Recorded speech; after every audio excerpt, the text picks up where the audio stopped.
guys! So today I'm going to show you how to make this super easy baked pork chop and rice recipe. So if you love meat and you love veggies and you like rice, this is the perfect recipe for you. Good thing about this recipe is that you can get everything from the supermarket here.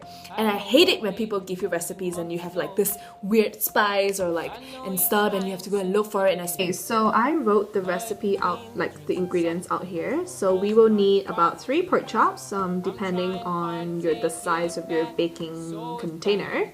1 carton of chicken broth, 1 green bell pepper, 1 zucchini, get a relatively larger one, tomatoes, you can get 2, 1 doesn't matter, and mushrooms, button mushrooms or portobello, doesn't matter, so you can get as much as you like. I have my pork chops and I usually rinse it a little under cold water, and then I will just put it on the chopping board, and with the back of the knife I will just, like hit it lightly like this so that it becomes a lot more tender.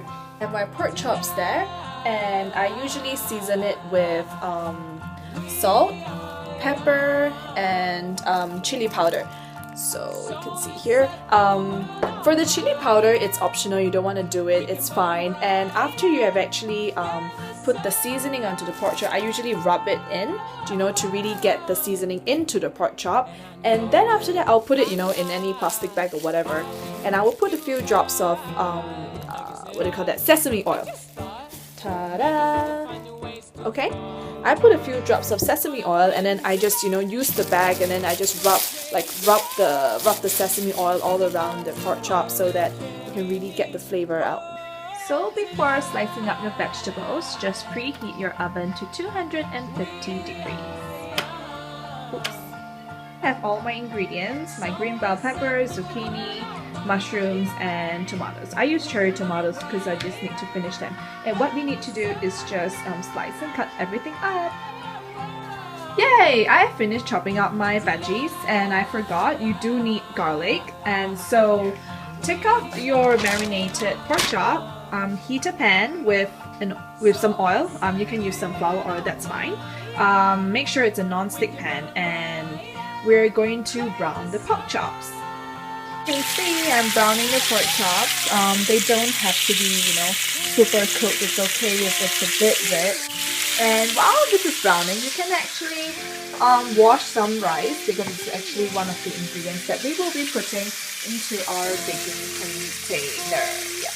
So once the pork chops are brown, I can sprinkle the garlic first, the peppers, and I will put the rice in. But of course, remember to wash it first. The rice is in, I would put the tomatoes, and the zucchini. And I just want to say that for the mushrooms, don't cut them too thin because you're going to cook them for a long time. So it's always good to just cut them a little thicker so that they don't shrink so much. And finally, after you have put in all your vegetables, it's time to add the chicken stock. So I'm adding about 1 cup here. Alright, so after you have, put in all the vegetables as well as adding the chicken stock, the rice and everything, cover it up with aluminum foil and put it into the oven for 45 minutes. Yay, it's done! So if you look at this, the rice is all cooked in here. I'm not sure if you can see. The rice is all cooked in here with all the juices, and the pork chop is all the way underneath. So when we add the chicken stock, the rice actually absorbs everything, and it could actually taste like chicken rice.